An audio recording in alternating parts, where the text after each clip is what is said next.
તો અમારી ખાસ રજૂઆત માર્કેટ માસ્ટર્સમાં આપનું સ્વાગત છે. હું છું નિશા અને આજે આપણી સાથે ચર્ચામાં જોડાઈ રહ્યા છે મોતીલાલ ઓસવાલ, ઇક્વિટી સ્ટ્રેટેજિસ્ટ અને સિનિયર વીપી હેમાંગ જાની.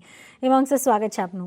તો જે રીતે અત્યારે બધા આંકડાઓ આવી રહ્યા છે, એ CDSLના હોય, કેમ્પ્સના હોય કે તમારી કંપનીના હોય કે બીજા બ્રોકરેજીસના હોય, ક્લિયરલી દેખાઈ રહ્યું છે કે નવા રોકાણકારો બજારમાં આવી રહ્યા છે, રોકાણ કરી રહ્યા છે અને હજુ પણ રોકાણની તૈયારી દેખાડી રહ્યા છે. તમે અત્યારે આ ટ્રેન્ડને કઈ રીતે મૂલવી રહ્યા છો? Good morning Nisha.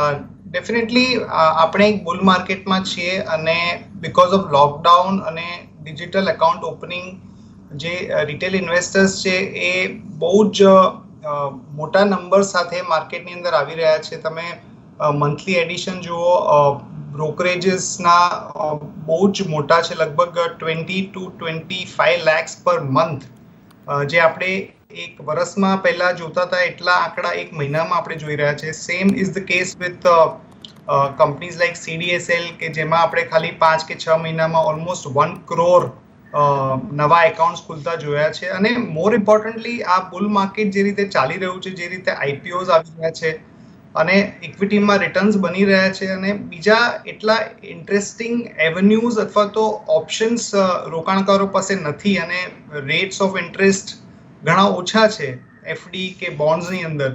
એટલે હું માનું છું કે આ જે ટ્રેન્ડ છે તે હજુ ઘણા લાંબા સમય સુધી કન્ટિન્યુડ રહી શકે છે, which is good for the entire ecosystem, whether it is depositories or brokerage houses or for that matter some of the banks and financial services player. તો આ એક બહુ પોઝિટિવ ડેવલપમેન્ટ છે અને અમને એવું લાગે છે કે આ ઘણા સમય સુધી ચાલી શકે છે.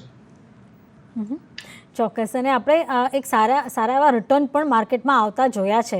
પણ અત્યારે જે રીતે પ્રાઇમરી માર્કેટ બઝિંગ દેખાઈ રહ્યું છે એને તમે કઈ રીતે મૂલવી રહ્યા છો? શું બધાએ જ પ્રાઇમરી માર્કેટમાં ઝંપલાવવું જોઈએ?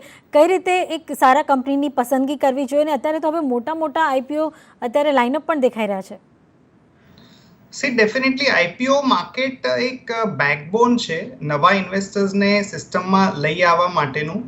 અને એમાં તમે છેલ્લા એક વર્ષમાં જુઓ, લગભગ 38-39 કંપનીઝ માર્કેટમાં આવી હતી અને એવરેજ રિટર્ન જે છે એ લગભગ 60 to 65% છે. અને એમાં તમે ટોપની 10 કંપની જોશો તો ઓલમોસ્ટ અબાઉટ 180% નું રિટર્ન છે.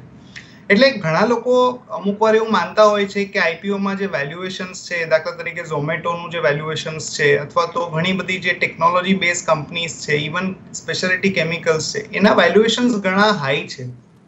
પણ માર્કેટનો જે ટ્રેન્ડ છે તે બતાવે છે કે ઇન્વેસ્ટર્સને એવી કંપનીઓમાં રોકાણ કરવાનું ગમે છે જે એક નવો આઈડિયા લઈને આવે, જેમાં એક નવું બિઝનેસ મોડલ હોય, નવું મેનેજમેન્ટ હોય અને જો ગ્રોથ પાથ ઘણો સારો હોય અને બિઝનેસ મોડલ સારું હોય તો માર્કેટ આવી કંપનીઝને સારું વેલ્યુએશન આપવાની તૈયારી બતાવે છે.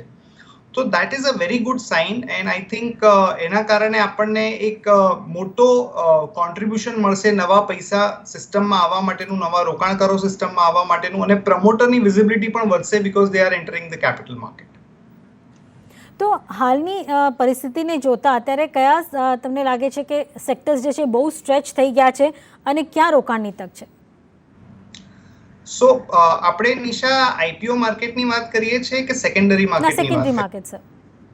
યા, સો સેકન્ડરી માર્કેટમાં આપણે જોઈએ તો ડેફિનેટલી તમે વેલ્યુએશન્સ જો મિડ કેપ અને સ્મોલ કેપ કંપનીઝના તો ડેફિનેટલી ઘણા વધારે છે compare to large cap. Large cap ઇન્ડેક્સની વાત કરીએ તો લગભગ 21 કે 22 ટાઈમ પર છે 1 year ફોરવર્ડ, જ્યારે મિડ કેપ લગભગ 23-24 ટાઈમ પર છે અને સ્મોલ કેપ 27-28 ટાઈમ પર છે. પણ કદાચ મે બી અત્યારે મોમેન્ટમ વધારે છે તો પીપલ આર અગ્રેસિવલી મિડ કેપ અને સ્મોલ કેપમાં જઈ રહ્યા છે. અને એગ્રેગેટ બેસિસ ઉપર અમને વેલ્યુએશન્સ હાઈ લાગે છે, પણ વિધિન ધ સેક્ટર ઓર ઇન્ડાઇસીસ તમને એવી ઘણી કંપનીઓ મળશે કે જેનું વેલ્યુએશન હાઈ હોવા છતાં એમાં ગ્રોથ વિઝિબિલિટી સારી છે. તો માત્ર વેલ્યુએશન્સને ધ્યાનમાં લઈને આપણે ઇન્વેસ્ટમેન્ટનું ડિસિઝન ન લેવું જોઈએ. આપણે એક કંપનીની પોટેન્શિયલ, મેનેજમેન્ટ અને ગ્રોથ વિઝિબિલિટીને પણ ધ્યાનમાં લેવું જોઈએ. તો એવું જોતા અમને લાગે છે કે pharmaceuticals, private banks, to some extent automobiles, આ બધા સેક્ટર્સમાં valuations are still very reasonable compared to જે આપણે આઈટીની અંદર જે મિડ કેપ કંપની છે એ લોકોના વેલ્યુએશન અમને ઘણા બધા વધારે લાગે છે. એટલે એવું બની શકે કે સેક્ટર વાઇઝ થોડું રોટેશન બેંક્સમાં અથવા તો ઓટો કંપનીઝમાં અથવા તો ફાર્મામાં આવી શકે compare to may be a technology or to some extent metal sector કે જેમાં આપણે બહુ જ મોટો ઉછાળો ઓલરેડી જોઈ ચૂક્યા છીએ. પણ ત્યારે હાલની પરિસ્થિતિ જો આપણે ભારતની જોઈએ તો એક બાજુ થર્ડ વેવની ચિંતા છે, જે રીતે ઇવન પ્રધાનમંત્રી મોદીએ પણ આ ચિંતા વ્યક્ત કરી છે. બીજી બાજુ વેક્સિનેશન અત્યારે ચાલુ તો છે, પણ કારણ કે આપણું પોપ્યુલેશન એટલું મોટું છે કે ક્યાં સુધી બધાને વેક્સિનેશન મળશે એ એક પ્રશ્નાર્થ છે. એવામાં કંપનીઝની રિકવરી કેટલો ભાગ ભજવી જાય છે?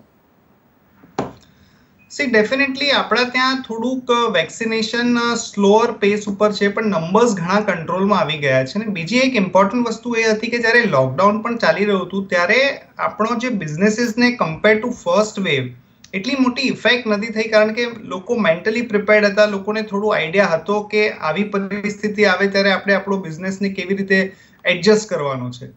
એટલે હું એવું માનું છું કે અત્યારની પરિસ્થિતિમાં બીકોઝ નંબર્સ એક્ટિવ કેસીસના અને ડેઇલી ડેથ્સ એ ઘણા ઓછા થઈ ગયા છે, તો ડેફિનેટલી એક પોઝિટિવ માહોલ છે. વી હોપ કે થર્ડ વેવ બહુ મોટા સ્કેલ પર ન આવે, પણ we have to be little careful.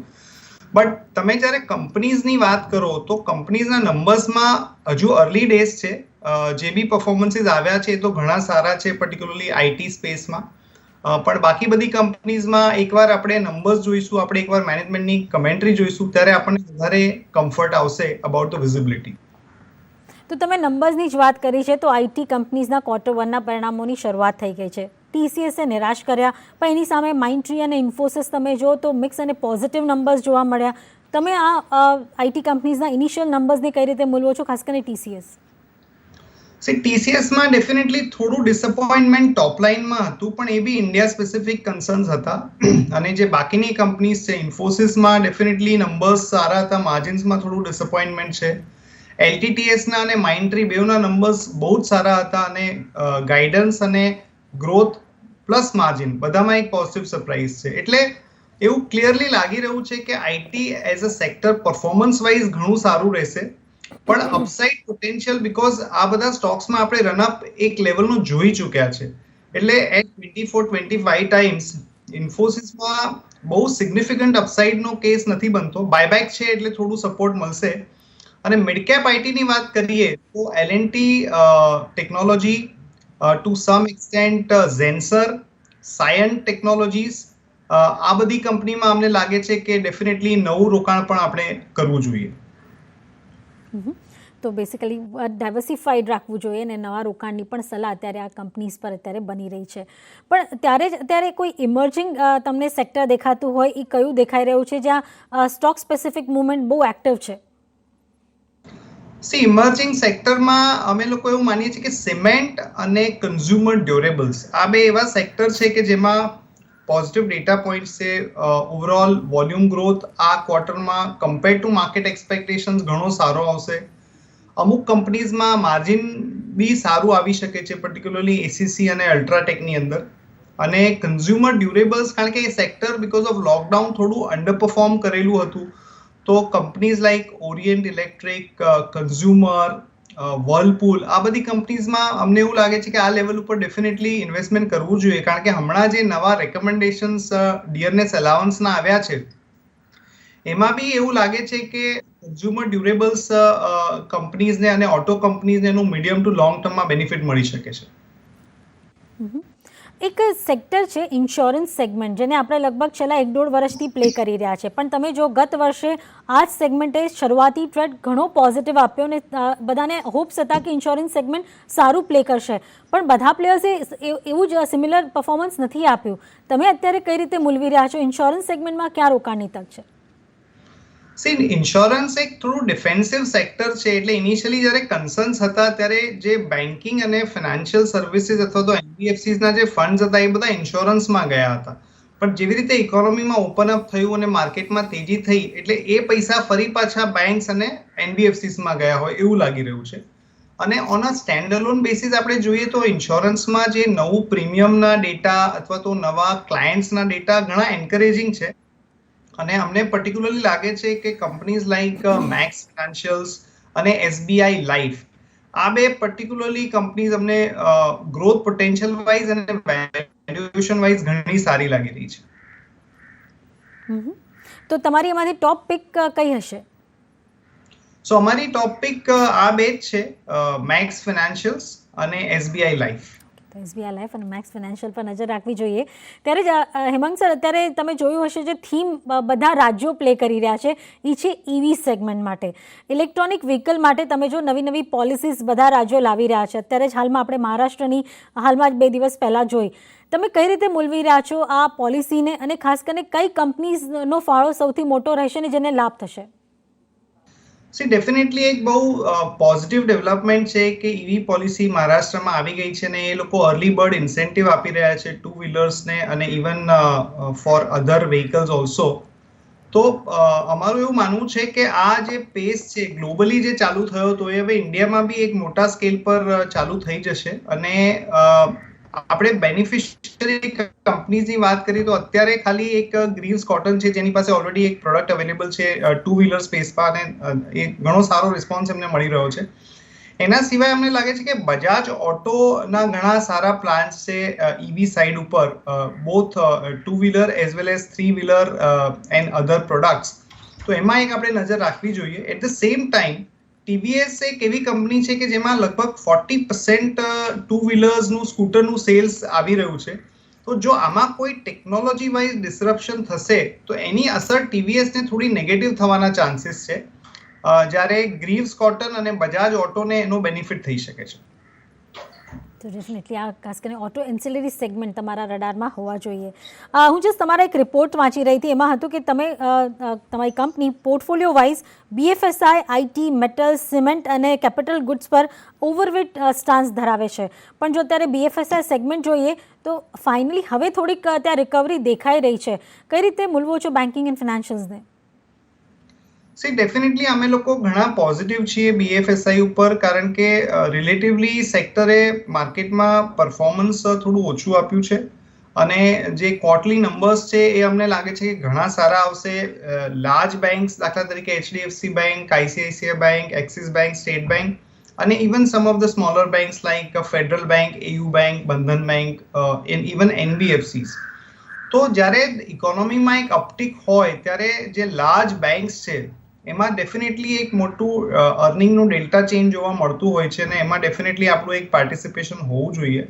અને એનબીએફસીમાં દાખલા તરીકે ગોલ્ડની વાત કરીએ તો ગોલ્ડના પણ પ્રાઇસીસ થોડા ફર્મઅપ થતા દેખાઈ રહ્યા છે. જુલાઈ મહિનામાં જે લોન ડિસબર્સમેન્ટ્સના ડેટા આવ્યા એ પણ ઘણા પોઝિટિવ છે. તો મુથુટ ફાઇનાન્સ એક એવી કંપની છે જે આપણે પોર્ટફોલિયોમાં રાખી શકીએ. અધર એનબીએફસીસ લાઈક ચોલા ફાઇનાન્સ ડેફિનેટલી એક ઓટોમાં એ લોકોનું ખાસું એવું એક્સપોઝર છે, એમાં આપણે ધ્યાન રાખવું જોઈએ. તો ઓવરઓલ આ સેક્ટર એક એવું છે કે જેમાં મેક્સિમમ અર્નિંગ ચેન્જ આપણને આવતા 1 વર્ષમાં જોવા મળી શકે છે. પણ સર તમે ખાસ કરીને તમારું વેટેજ રિડ્યુસ કર્યું છે ટેલિકોમ ઉપર, એનર્જી ઉપર, પણ ટેલિકોમમાં તમે જુઓ તો હાલ જે નંબર્સ આવ્યા છે એ ખાસા એન્કરેજિંગ છે. જે રીતે નવા ગ્રાહકો ખાસ કરીને રિલાયન્સ અને જીઓ અને ભારતી એરટેલે જોડ્યા છે, તમને લાગે છે હજુ અહીંયા એક સ્ટેગ્નન્ટ વ્યૂ બની શકે આગળ? સી રિસન્ટ ડેટા તમે જો એમાં ક્લિયરલી એક સ્લોડાઉન છે નવા સબસ્ક્રાઇબર્સમાં, પર્ટિક્યુલરલી ફોર ભારતી. જીઓમાં બી થોડું સ્લોડાઉન છે. Vodafone is the maximum loser. તો આ સેક્ટરમાં કમ્પેર ટુ પોટેન્શિયલ એવું ખાસ કોઈ અર્નિંગ ટ્રિગર અમને જોવા નથી મળી રહ્યું. અને તમે જુઓ છો કે રિલાયન્સ એક લેવલ ઉપર મૂવ કરીને થોડો સ્ટેગ્નેટ થઈ ગયો છે. ઇવન ભારતી એક કમ્પ્લીટલી અંડર પરફોર્મ કરી રહ્યું છે, અને વોડાફોન તો has been definitely sitting duck. તો આ સેક્ટરમાં no doubt from a 2 year 3 year point of view ઘણા બધા પોઝિટિવ ટ્રિગર જોવા મળી શકે છે, પણ અત્યારના સંજોગોમાં અંડર પરફોર્મન્સ બી છે અને એવા કોઈ ઇમિડિયેટ ટ્રિગર્સ પ્રાઇસ હાઇકના નથી દેખાતા, એટલે અમે વેઇટ થોડું ડિક્રીઝ કર્યું છે. હેમાંગજી, હાલમાં તમે જોયું હોય તો જે રીતે નિયમો હળવા થયા અમુક રાજ્યોમાં, શહેરોમાં, તો ટ્રાવેલ કરી રહ્યા છે, લેઝર ટ્રાવેલ કરી રહ્યા છે, અને જે લોકો બહાર નથી જઈ શકતા તેઓ સિટીમાં જ રહીને કહી શકાય ને એક હોટલ સ્ટે લે છે. તમે આ સેગમેન્ટને કઈ રીતે મૂલવી રહ્યા છો? કારણ કે બધાને એક ચેન્જની જરૂર છે, અને જે રીતે અત્યારે આપણે જોઈ રહ્યા છીએ ખાસ કરીને લક્ઝરી હોટલ્સ પણ મોટા મોટા પેકેજીસ લઈને આવી રહ્યા છે, જેથી લોકો એટલીસ્ટ સિટીમાં રહીને પણ એક ચેન્જ માણી શકે અને લક્ઝરી માણી શકે. તમે આ સેગમેન્ટને કઈ રીતે મૂલવો છો? સી ડેફિનેટલી જે આપણે જેને રેવેન્જ ટુરિઝમ કહીએ કે જેમાં આટલા ટાઈમથી ઘરે રહીને લોકો કંટાળી ગયા છે, એટલે જેવો એક ચાન્સ મળે ત્યારે આપણે જોયું કે ઘણા બધા ટુરિસ્ટ જે સ્પોટ્સ છે ત્યાં બહુ જ મોટા સ્કેલ ઉપર લોકો જઈ રહ્યા છે.